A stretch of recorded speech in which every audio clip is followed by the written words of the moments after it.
الحمد لله العظيم والصلاة والسلام على نبي الكريم. أما بعد فأعوذ بالله من الشيطان الرجيم. بسم الله الرحمن الرحيم. أقيموا الصلاة وآتوا الزكاة واركعوا مع الراكعين. صدق الله العظيم. وأيضا قال النبي صلى الله عليه وسلم: حسنوا أموالكم بالزكاة وداوا مرضاكم بالصدقة، أو كما قال.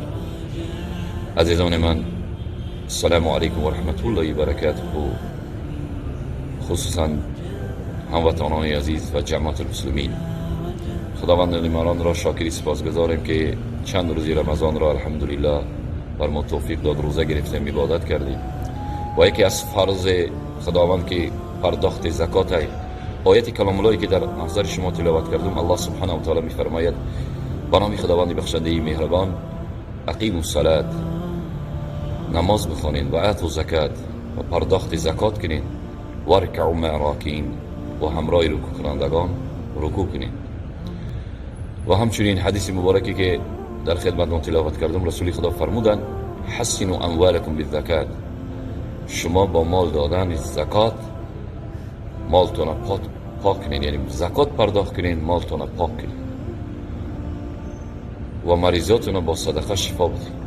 عزیزان من، الحمدلله این فرصتی طلایی را از دست ندید. در ماه شریف رمضان که اکثر آدم‌ها امروز زنگ زدن و در SMS سوال میتن: مولای صاحب زکات چند بدیم، با کی بدیم، با کی مستحق زکات دادن و چند فایز بدیم.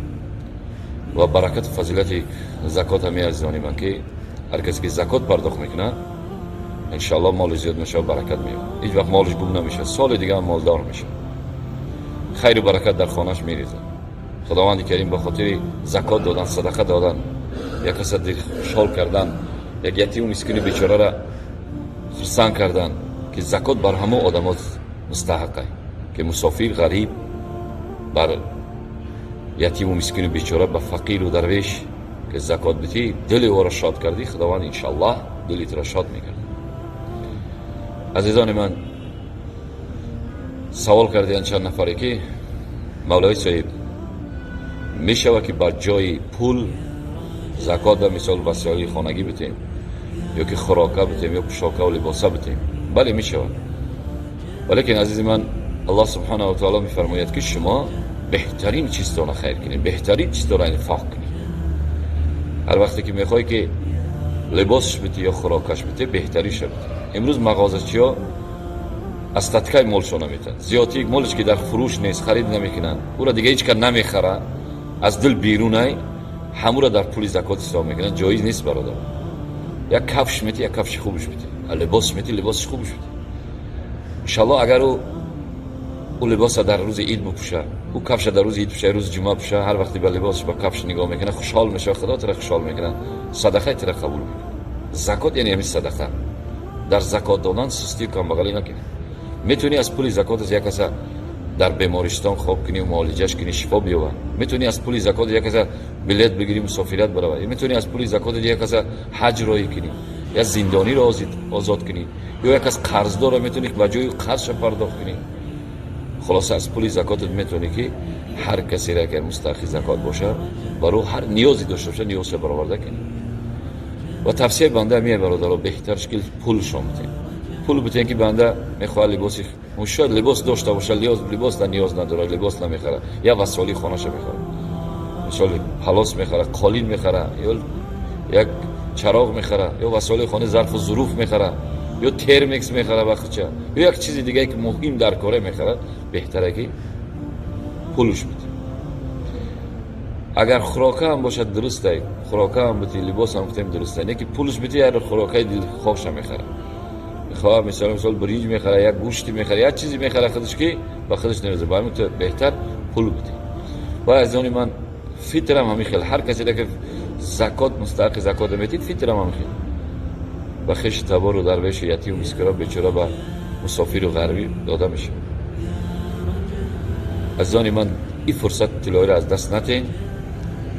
توصیه بنده میگه که هر چی داریم بگذاریم، که سعدی یک شعر خوب میگه: سعدی و هر چی داری بگذار که هیچ نیست، که این عمری 5 روزه رو از قفاش مرگ است. چرا که سال دیگه هستیم نیستیم، الله سبحانه و تعالی میدونه. خدا ما و شما را عمری دراز بده و بازم اکثری سرمایه‌دارا بودن، بسیار سرمایه‌دارا بودن که در این سال بودن این سال نیستن، از دنیا رفتن. هر کسی که در زندگی خودش خیر احسان کرد، با دست خودش صدقه داد، زکات داد، الحمدلله سود برد، فایده کرد. انشالله روز قیامت در بهترین جایگاه قرار میگیره. خودتون بهتر میدونی، یک کسی شاد کرد، یک کسی خرسان کردی، خدای تعالی تو را خرسان میکنه.